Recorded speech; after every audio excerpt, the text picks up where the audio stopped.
X percent to ensure all students meet or exceed local, state, federal accountability standards.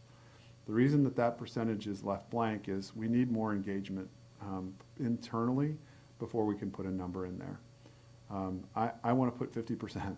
I think we need to reduce our gap by 50%. But I don't want to do that. I don't want to be like the Lone Ranger here and going out and on my own. I really feel like we need to engage our principals, our teachers, our central office staff that are developing our teachers to make sure that we get the number right. But we do need to make an ambitious goal about how we're going to close the gap for our students. Just a question, how does this goal and action steps dovetail with this, with the last one in the equity where there was, there's the climate, ensure more attention, support. Mm-hmm. That, how do those two dovetail? Because there seems to be a lot of overlap. There is overlap. So, okay. There is overlap, and I think that's important to note, because if we're really serious about closing the achievement gap, it's more than just teaching them up. It's about building relationships. It's about providing the appropriate social and emotional support. It's about providing the right resources in an equitable way. And I think it's about, that piece of it's about caring in community, caring culture. And the teach them up piece is about the nuts and bolts of, okay, what are the numbers? Let's get to what does the data tell us with respect to whether or not we're closing gaps. So I do think that there's overlap. But some of the action steps that we are going to have is each school will have a gap closing plan as part of their school planning documents. We will also engage in research and evidence-based best practices for students receiving services in ESOL and or special ed and those who are economically disadvantaged, which in some cases means we can't continue doing what we've always done. And that we do need to look at some practices that might be considered antiquated and move forward. And then each school will provide intervention, enrichment, and extension through the MTSS, or the multi-tiered systems of support, and the VTSS, which is the Virginia tiered systems of support, in order to meet each student's academic, social, and emotional needs in a timely and tailored way. So that is also an overlap bullet, Mr. Castillo, in many ways, because if we're doing this work in a timely, well, more in a tailored way, we've been able to understand who that student is, been able to build that relationship and tailor their needs to our instructional opportunities and planning. Then we have some enablers of the big three, and I want to thank Mr. Reininger again for his language last week. But we have multiple action steps under the operations, because each of those action steps relate specifically to a department. So the first is that we want to enhance communication to improve the support each operations department provides to schools, employees, and the community. And that is something that Kristen has worked really hard on, is trying to really open up opportunities to be more transparent, be more thoughtful, and more communicative as an organization operationally across the board. So here you'll see one of the things that their action steps is they're going to develop an FAQ for every single department. So for example, when transportation develops an FAQ for parents, it'll provide information like, what are the walk zones? How are bus stops created? What is the stop arm camera program? And what is this Here Comes the Bus application? We feel like that'll be a good opportunity to be one-stop shop for each of the departments, like how do I put money on my card for lunch, et cetera, where our parents can go. We do want to develop a standard operating procedure manual for our finance functions. We think that that will help us alleviate redundancies. It will help us be clear in sort of how we work moving forward, and creates in many ways sort of a corporate memory of the good work that Kristen Michael and her team have been doing. We want to develop cybersecurity awareness training that can be provided to all FCCPS staff through our online Safe Schools training program. As been indicated a number of times here at the board table, this is something that we are and continue to be vigilant about, but also know that we're at risk, like other school divisions, with respect to cybersecurity And unless we're training our people up on what to look for, we continue to be at risk. So we will provide training to our staff to make sure that we alleviate or at least mitigate some of that risk. We're going to develop an extended daycare parent portal so that parents can easily access registration materials, payment ledgers, and other announcements. And that will be a good function for parents to be able to look at. And then continuing to collaborate with our city police, FCC TV, Human Resources to add a module in Safe Schools training and refresher around the first 12 minutes. You know, we're going to have new teachers that come into the system. We're going to have teachers that have been here for a while that will need an update on how to do the first 12 minutes. And so we want to develop a training module that will allow for that to happen really easily through an online effort.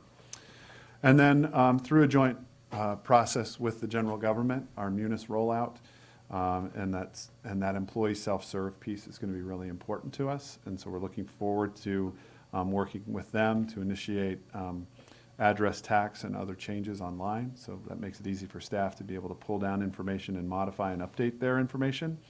And lastly, Richard Kane really wants to improve our food services offerings by collaborating with students to develop and implement surveys with food services and hold student and staff focus groups. And our kids are really good about telling them what they like and what they don't like. And if you ever go to school on Asian Food Day, the place is hopping. Everybody eats that. So anyway, that's sort of where we landed with these division-wide focused goals. That ultimately become, I think, the superintendent's goals that you would hold me accountable to. And I do think that they, in many ways, are stretch goals that are, especially the one around closing gaps, whatever that percentage that we put in is going to be a stretch goal for us. But I do think it's important to be ambitious and to work towards the best division we can be. We know kids by name and by need, and we should be able to resolve those issues. So with that, Madam Chair, I'll entertain questions, or if the board would prefer to digest the information I've shared, because I've been talking a lot tonight, and give me some written feedback, I'd be happy to do that, or phone calls as well.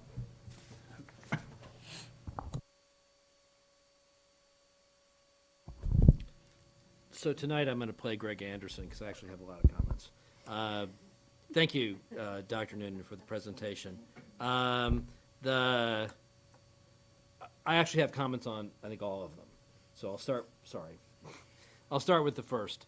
The IB goal, it strikes me that that's more of an action step than an overall goal. I mean, it's all about communications, and that's great. You do want communications, but it's not just about understanding. The goal really needs to be around implementation of the IB program for all.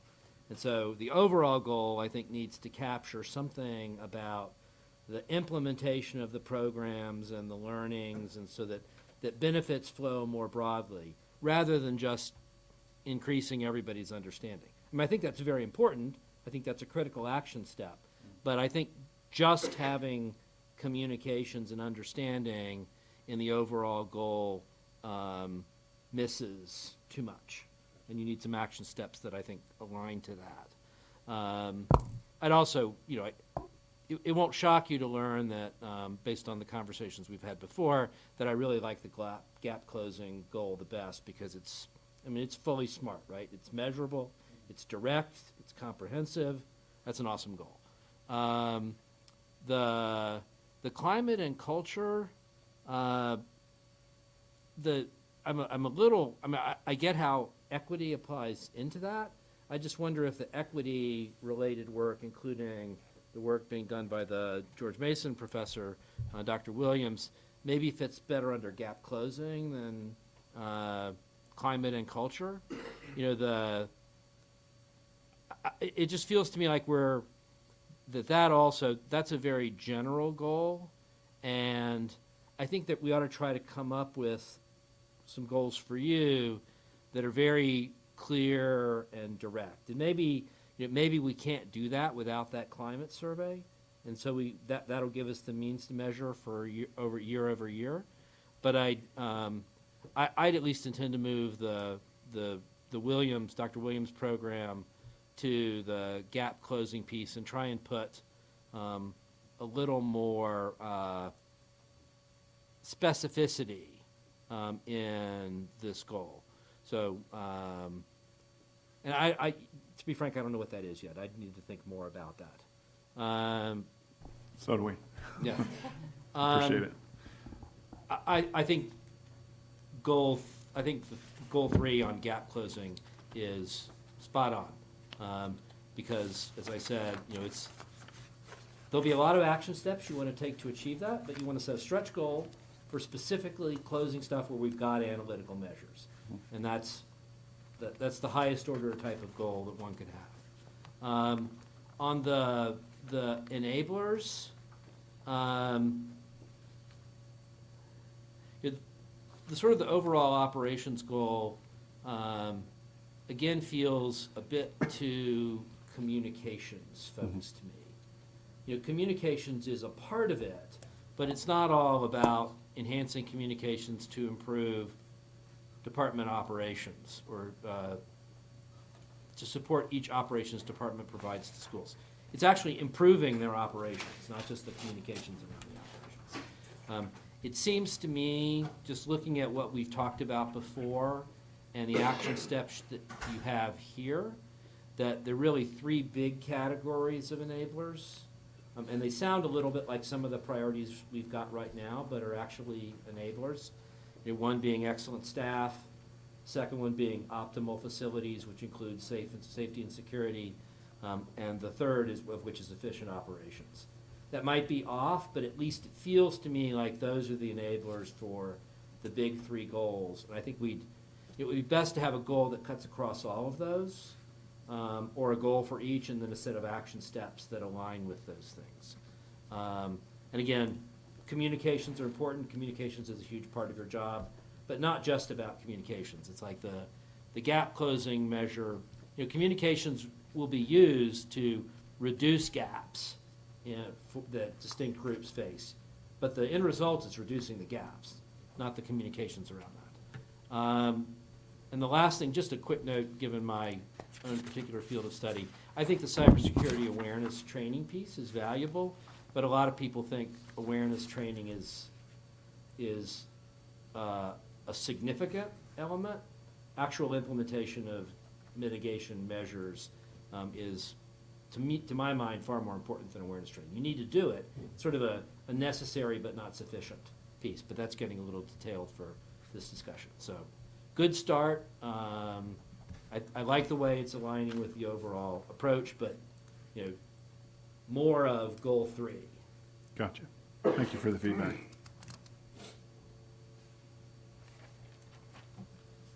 Thanks, Madam Chair. I'd say a couple of things. I think the stretch goal for closing the gap should be a stretch goal, but I think it's important to look at the research and see what's really feasible, because I'd rather under-promise and over-deliver than set ourselves up for goals that are not really attainable, because you can only close the gap so fast, and I think it has to be a sustained effort as opposed to a crash course. I also think with respect to the cybersecurity element, I think the privacy element is important, and that we have to think about student data and privacy and protecting it as a separate and important parallel goal. So those are the things I got first. Thank you.